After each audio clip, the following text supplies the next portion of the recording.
MLC అయ్యారు. మొహంలో కళ పెరిగినట్టుంది కొంచెం. విద్యార్థి ఉద్యమాల్లో భాగస్వాములైనటువంటి వాడికి ఒక్క రవ్వ ఎక్కువ సోషల్ సెన్సిటివిటీ.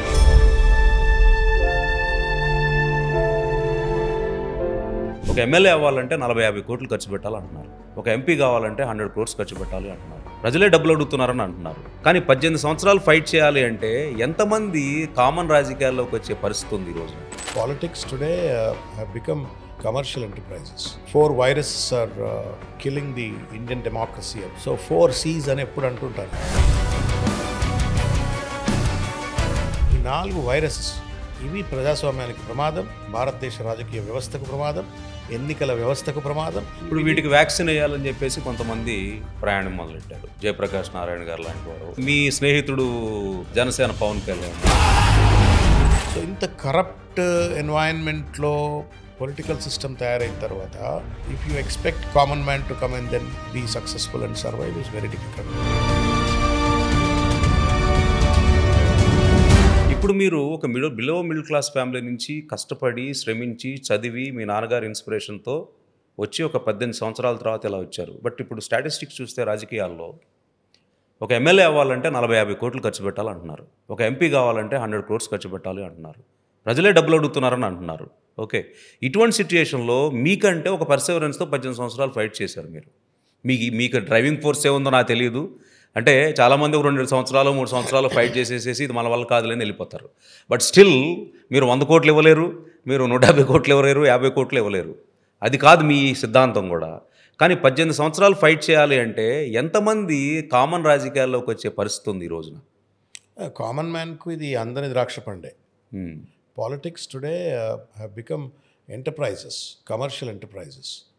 అన్ఫార్చునేట్లీ నేను I always use to say 4 viruses are killing the Indian democracy అని ఆర్ ఇండియన్ పాలిటిక్స్ అని. సో 4 C's అని ఎప్పుడు అంటుంటాను నేను. Cash, cost, cash, criminal and communalisation. ఈ 4 వైరసెస్ ఇవి ప్రజాస్వామ్యానికి ప్రమాదం, భారతదేశ రాజకీయ వ్యవస్థకు ప్రమాదం, ఎన్నికల వ్యవస్థకు ప్రమాదం. వీటి నుండి బయటపడగలిగేటువంటి ఒక వ్యవస్థ నిర్మాణం జరగాల్సిన అవసరం ఉంది. జరుగుతుందా జరగదా ఇప్పుడున్నటువంటిది రోజు రోజు బలోపేతం అవుతుంది తప్ప తగ్గట్లేదు. సో ఇప్పుడు వీటికి వ్యాక్సిన్ వేయాలని చెప్పేసి కొంతమంది ప్రయాణం మొదలెట్టారు. జయప్రకాష్ నారాయణ గారు లాంటి వారు, అరవింద్ కేజ్రీవాల్ లేడు కదా, లేకపోతే మీ స్నేహితుడు జనసేన పవన్ కళ్యాణ్, వీళ్ళందరూ ఏంటంటే ఈ 4 వైరస్లకి వ్యాక్సిన్ వేద్దామని మొదలెట్టారు. కానీ మీ ఉద్దేశంలో అన్ఫార్చునేట్గా అరవింద్ కేజ్రీవాల్ ఆయన స్టార్ట్ చేసిన విధానమే యాంటీ కరప్షన్ అయితే ఆయన పాపం ఆ కరప్షన్ దీనిలో చిక్కుకుపోయారు. ఓకే, తర్వాత 2 మన జయప్రకాష్ నారాయణ గారు పాలిటిక్స్ నుంచే రిటైర్ అయిపోయారు. ఓకే, జనసేన ఇంకా టైం పడుతుంది, మనం చూడాలి నిజంగా వాళ్ళు చెప్పిన సిద్ధాంతాలు ఫాలో అయ్యి నిజంగా మార్పుని తెస్తారంటే ఇప్పుడున్న పరిస్థితుల్లో మరి వాళ్ళు చేయగలరో లేదో కూడా తెలియదు.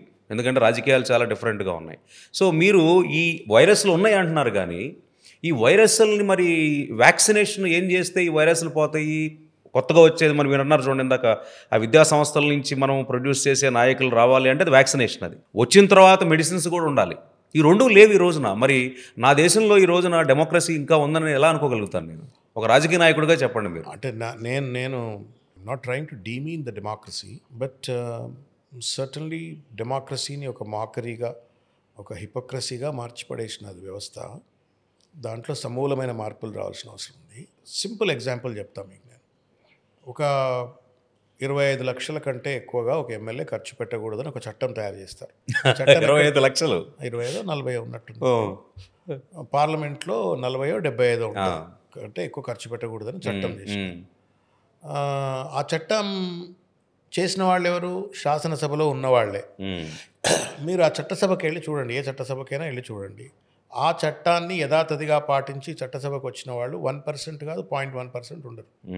ఎందుకు అంటే ఇంప్రాక్టికల్గా ఉంది, are they are not following the rules that are framed by their own cells. So ఇంత కరప్ట్ ఎన్వైరన్మెంట్లో పొలిటికల్ సిస్టమ్ తయారైన తర్వాత if you expect common man to come and then be successful and survive is very difficult. And then you call it as difficult or impossible? At this point of time, it's little difficult. Maybe కొన్ని స్టేట్స్లో possibility ఉందేమో, మన 2 స్టేట్స్లో అయితే ruled out. అంటే at least నేను పెసిమిస్టిక్గా చెప్పట్లేను, but ఇవాళ హైదరాబాద్లో కార్పొరేట్ ఎన్నికలు జరుగుతాయి. నాకు తెలిసి కొన్ని కార్పొరేటర్లు 2 కోట్లు 3 కోట్లు ఖర్చు పెట్టిన వాళ్ళు ఉంటారు. నాకు తెలిసిన ఎమ్మెల్యేలు కొంతమంది 100 కోట్లు ఖర్చు పెట్టిన వాళ్ళు ఉన్నారు. ఎమ్మెల్యేకే ఓడిపోయిన వాళ్ళు ఉన్నారు, గెలిచిన వాళ్ళు ఉన్నారు, 100 కోట్లు ఖర్చు పెట్టి. నాకు తెలిసిన ఎంపీలు పోటీ చేసిన వాళ్ళు 100 కోట్లు ఖర్చు పెట్టిన వాళ్ళు ఉన్నారు. మీరు ఎప్పుడైతే ఎన్నికలలో ఇన్ని 100 కోట్ల రూపాయలు మీరు ఖర్చు పెట్టిన తర్వాత మీరు ఆ వ్యక్తుల నుండి నైతికంగా అవినీతి లేకుండా వాళ్ళు పని చేయమంటే ఎట్లా పని చేస్తారు చెప్పండి. ఎందుకు ఖర్చు పెట్టారు అంటే ప్రజలకు ఇవ్వడానికి ఏవో లేకపోతే పారాఫెర్నియాకో అడ్వర్టైజ్మెంట్కో ప్రజల్ని ఏదో రకరకాల.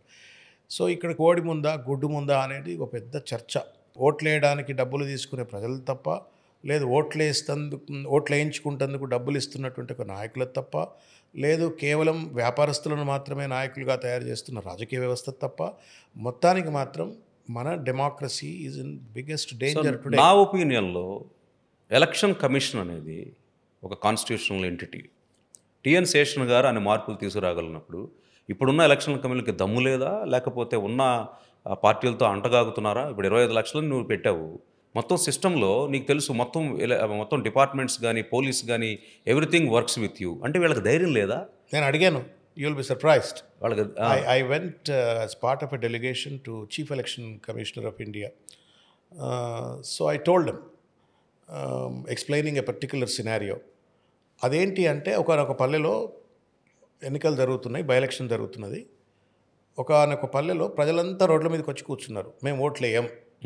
ఎందుకు వేయర్రా ఓట్లు మీరు అని ప్రజలు ఎవరో అడిగితే, మాకు డబ్బులు ఇస్తా అన్నారు, డబ్బులు ఇవ్వలేదు, కాబట్టి డబ్బులు ఇచ్చేంతవరకు మేము ఓట్లు వేయమని చెప్పని గొడవలు పడుతున్నారు.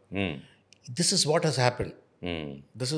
ఇది రియల్గా జరిగింది, ఇది జరిగిన సినారియో అని న్యూస్ పేపర్ క్లిప్పింగ్స్ అవన్నీ చూపెట్టిన తర్వాత నేను అడిగాను, మీరు ఇంతవరకు ఎన్ని లిక్కర్ డంపులను పట్టుకోగలిగారు ఈ బై ఎలక్షన్లో? మీరు ఎన్ని మనీ డంప్స్ను మీరు పట్టుకోగలిగినారు? దేశవ్యాప్తంగా మీకు తెలుసు, మీరు పెట్టినటువంటి ఒక అప్పర్ లిమిట్ను ఒక్కడు కూడా పాటిస్తలేడని చెప్పని. ఎందుకండి భారతదేశంలో ఇంతవరకు ఒక్కడిని కూడా డిస్క్వాలిఫై చేయలేదు మీరు, డబ్బులు ఎక్కువ ఖర్చు పెట్టిండ్రు అని అడిగాను. So he laughed and shrugged off to respond. But the fact is that there is some laxity. చట్టాలు బలంగా ఉన్నాయి, కానీ దాన్ని అమలు చేయడంలో ఎక్కడో లాక్సిటీ ఉంది. ఎన్నికల సంస్కరణలు రావాల్సిన అవసరం ఉంది. తర్వాత ప్రజలను ఇంకా బలంగా చైతన్యం చేయాల్సిన అవసరం ఉంది. గమ్మత్ ఏంటంటే, మనం పేదవాడు ఏదో వాడి అవసరానికి బీర్కో బిర్యానీకో లేకపోతే ఆ చిన్న ఆ రోజు ఇచ్చే 5,000 రూపాయలకు 2,000 రూపాయలకు ఆశపడి ఓట్లు వేస్తుంటే వాడిని తప్పు అని అంటున్నాం. బట్ గ్రాడ్యుయేట్ ఎలక్షన్స్లో, మన టీచర్స్ ఎలక్షన్స్లో చెప్తా ఉన్నారు, తెలంగాణలో జరిగిన టీచర్స్ ఎలక్షన్స్లో ఓటర్లు ఎవరు? టీచర్లు.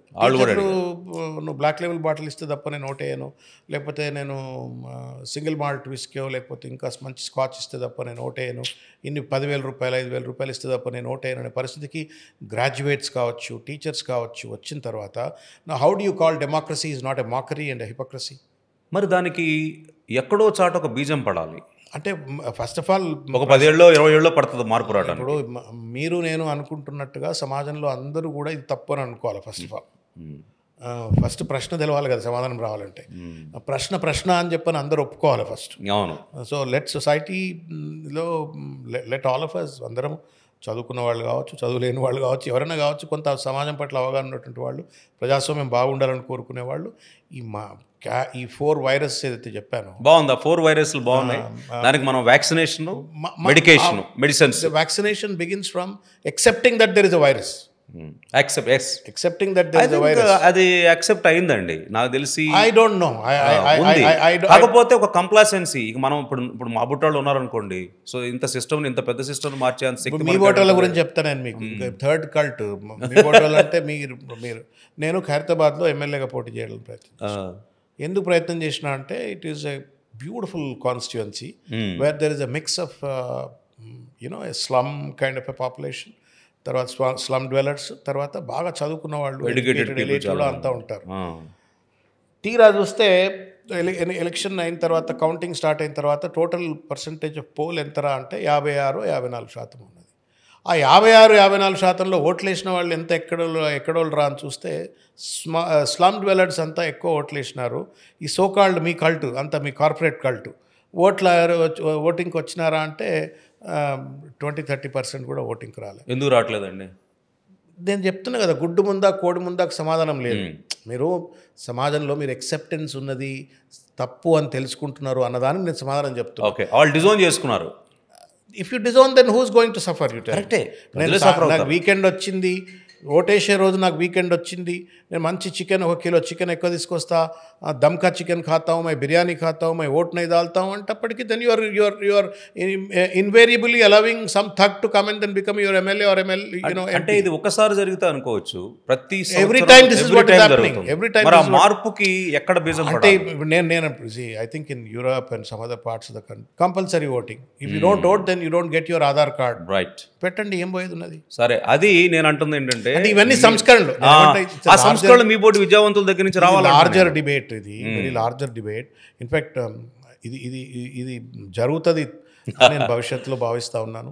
Okay, we need good leadership. So బేసిక్గా ఏంటంటే మీరు చెప్పిన దాని ప్రకారం ఇప్పుడున్న పరిస్థితుల్లో కామన్ పీపుల్ రాజకీయాల్లోకి రావటం అనేది చాలా కష్టమైన విషయం. అన్లెస్ మీకున్న పర్సివరెన్స్, ఆ 18-17 సంవత్సరాలు ఫైట్ చేసి నేను ఎట్టి పరిస్థితుల్లోనూ విజయం సాధించాలి, ప్రజలకు సేవ చేయాలన్న అంత కసి, ఆ డిటర్మినేషన్ ఉంటే తప్పితే కామన్ పీపుల్ సక్సెస్ అవ్వటం చాలా కష్టం అని నేను అనుకుంటున్నాను మీరు చెప్పిన దాన్ని బట్టి. అంటే అస్సలకే కామన్ మ్యాన్ రాలేడని కూడా నేను చెప్పలేను. దేర్ ఆర్ ఇప్పుడు Balka Suman is a classic case. ఎక్కడో హాస్టల్స్లో, సోషల్ వెల్ఫేర్ హాస్టల్స్లో చదువుకున్నటువంటి వ్యక్తి, గ్యాదర్ కిషోర్, ఇంకా చాలామంది విద్యార్థి నాయకులు. నేను పర్టికులర్గా I have seen that kind of a cult in బీఆర్ఎస్పీలో చూశాను. ఇప్పుడు అద్దంకి దయాకర్ ఫర్ ఎగ్జాంపుల్, తను ఒక పేద కుటుంబం వచ్చినటువంటి వాడు. ఈ మధ్య ఆయన ఎమ్మెల్సీ అయినట్టు. ఎమ్మెల్సీ. ఇప్పుడు శంకర్ నాయక్ అని ఒక ఎమ్మెల్సీ కాంగ్రెస్కి వెళ్ళాడు. అట్లా మీకు ఉన్నారు, but the percentage is very small and their ability to influence the entire system also will be small because the number is small. So and ఓవరాల్గా సిస్టమే when it is totally dominated by contractors, capitalist, infrastructure company owners, లేకపోతే పెద్ద పెద్ద pharmaceutical కంపెనీలు, పెద్ద పెద్ద real estate companies నడిపే వాళ్ళు రాజకీయంకి వచ్చిన తర్వాత there orientation is completely to protect the businesses rather than protect the population. So politics as a business అట్లా అవుతుంది. దాన్ని మనం తగ్గించాలి. సర్లేదు, మీరు అన్నట్టుగా ఇది ఎప్పటి నుంచి ఒక ట్రిగ్గర్ పాయింట్ అయితే ఒక 15, 20, 30 సంవత్సరాల మధ్యలో మార్పు రావడానికి పాసిబిలిటీ ఉండొచ్చు. కానీ మీ బోటి విద్యావంతులు ఇది ఏంటంటే sir, it's very impractical even to expect that everything should be clean slate. ఉండదు. ఈ డైనమిక్స్ అనమాట. ఇది ఉంటుంది. ఈ ఇద్దరి మధ్యన స్ట్రగుల్ జరుగుతూ ఎవరిని ఎక్కువ ఇన్ఫ్లుయెన్స్ చేయగలుగుతాడు. ఇవాళ క్యాపిటలిస్ట్ ఎక్కువ ఇన్ఫ్లుయెన్స్ చేయగలుగుతున్నాడు, రేపు ఐడియలిస్ట్ కూడా ఇన్ఫ్లుయెన్స్ చేయగలుగుతాడేమో. ఈ సినారియో అంతే. ఈ మొత్తం క్లీన్ సమాజం ఉండదు. మన శరీరంలో చెడు బ్యాక్టీరియా ఉంది, మంచి బ్యాక్టీరియా ఉంది. సొసైటీలో కూడా మంచి ఉంటుంది, చెడు ఉంటుంది. ఎందుకు మనం చెప్పిన సత్యయోగం, అప్పుడు కూడా చెడు ఉంది. కాబట్టి ఈ ఫ్రిక్షన్ ఉంటుంది. ఈ ఫ్రిక్షన్ లో ఎవరు డామినేట్ చేయగలుగుతారు, ఎవరు డామినేట్ చేస్తే సోషల్ గుడ్ జరుగుతుంది అనేటువంటిది ఒక అంశం.